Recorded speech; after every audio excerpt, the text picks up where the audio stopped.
আসন্ন দুর্গাপূজা ঘিরে চট্টগ্রামের ফটিকছড়িতে শেষ মুহূর্তে ব্যস্ত সময় পার করছেন মৃৎশিল্পীরা।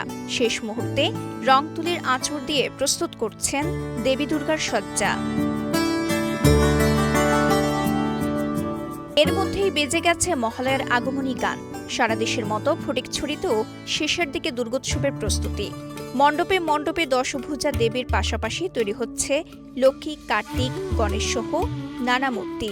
এবছর আমি রেডিমেড মিলিয়ে সব মিলিয়ে আমি ৬২টা প্রতিমা তৈরি করছি। তার মধ্যে এখন রঙের কাজ আমাদের এখনো প্রায় ২০টা প্রতিমা রং করা বাকি রয়ে গেছে। ফটিকছড়ির নানুপুর সার্বজনীন জয় দুর্গা মন্দিরে গিয়ে দেখা যায় দম ফেলবার ফুরসত নেই শিল্পীদের। পুজো শুরুর আগেই পুরোপুরি প্রস্তুত করতে হবে দেবীর সজ্জা। প্রথমত আমাদের খেয়ার সুতুলি ছাড়া কাজ ধরা যায় না। এটা আগে মেন ধরে তারপরে কাদা মাটি লাগিয়ে এইভাবে মাকে তৈরি করা। পেশা বলতে আসলে বাবা করতো, ছোটকাল থেকে আমরা দেখতাম, সেই থেকেই আসলে শেখা। এদিকে শারদীয় দুর্গোৎসব ঘিরে প্রায় সব ধরনের প্রস্তুতি শেষ করেছেন সংশ্লিষ্টরা। পূজার ৫ দিনের অনুষ্ঠান সাজানো হয়েছে নানা আয়োজনে। যে আগামী ২৮ তারিখ ২৭ তারিখ থেকে পূজা উদযাপন করা হবে আমাদের শারদীয় দুর্গাপূজা। আমাদের বাজেটটা হচ্ছে ৫ লক্ষ টাকার অধিক। আমাদের 5 দিন ব্যাপী অনুষ্ঠান। তার মধ্যে আমাদের নানুপুর শ্রী শিক্ষা নিকেতনের সার্বিক তত্ত্বাবধানে দশমী পর্যন্ত যে অনুষ্ঠান রয়েছে, আমরা সর্বোচ্চ আমাদের নানুপুর যে একটি মাত্র পূজা হয়, এটা আমরা ঐতিহ্যের সাথে এবং সবাই ঐক্যের সাথে আমাদের সবাই মিলেমিশে আমাদের সাম্প্রদায়িক সকলে আমাদের পাশাপাশি হিন্দু, বৌদ্ধ, খ্রিস্টান, মুসলিম যারা আছে আমাদের সবাই একসাথে মিলেমিশে আমরা এই পুজো উদযাপন করে যাচ্ছি। আসলে আমাদের এই দুর্গাপূজা বিগত ৬৭ বছর যাবত আমরা এখানে উদযাপন করে যাচ্ছি।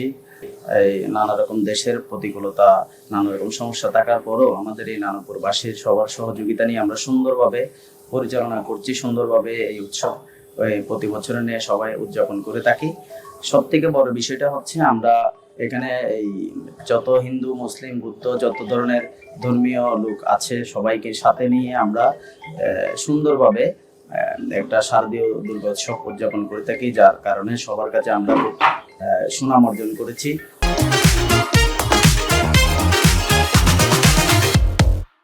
জানা গেছে প্রতি বছরের মতো এবারও ১২৭টি পূজা মণ্ডপে শারদীয় দুর্গাপূজা অনুষ্ঠিত হবে ফটিকছড়িতে।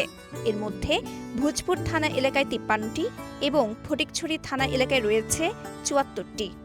আগের বছরের তুলনায় এই বছর প্রশাসনিকভাবে আমাদেরকে একেবারে নির্বিঘ্নে পূজা করার জন্য যতগুলো ব্যবস্থা, আমার মনে হয় সবগুলো নিশ্চিদ্র নিরাপত্তা নেওয়া হয়েছে। ঝুঁকিপূর্ণ কোনো মন্দির আসলে ঝুঁকিপূর্ণ হিসেবে বিবেচনা করছি না, তবে অধিক গুরুত্বপূর্ণ হিসাবে আমরা 10টা মন্দির বিবেচনা করেছি। সেগুলোর তালিকা আমরা প্রশাসনকে দিয়েছি এবং সাধারণ গুরুত্বপূর্ণ হিসেবে 20টার তালিকা আমরা প্রশাসনকে জমা দিয়েছি। দুর্গাপূজা ঘিরে সতর্ক আইন শৃঙ্খলা রক্ষাকারী বাহিনীও পূজা মণ্ডপগুলোতে কঠোর নিরাপত্তার ব্যবস্থা করার কথা বলছেন ফটিকছড়ি থানার অফিসার ইনচার্জ নূর আহমদ। সরকারের গৃহীত সিদ্ধান্ত, ঊর্ধ্বতন কর্তৃপক্ষের গৃহীত পরিকল্পনা অনুযায়ী আমরা আমাদের সাধ্যমতো এবং সর্বোচ্চ প্রস্তুতি নিয়ে আছি যেন তাদের এই পূজা সুন্দর, সুষ্ঠু, উৎসব মুখর এবং নিরাপদভাবে শেষ করতে পারে। চট্টগ্রামের ফটিকছড়ি থেকে মোহাম্মদ নাসির উদ্দিনের পাঠানো তথ্যচিত্রে সাফা মারওয়া, কালের কণ্ঠ।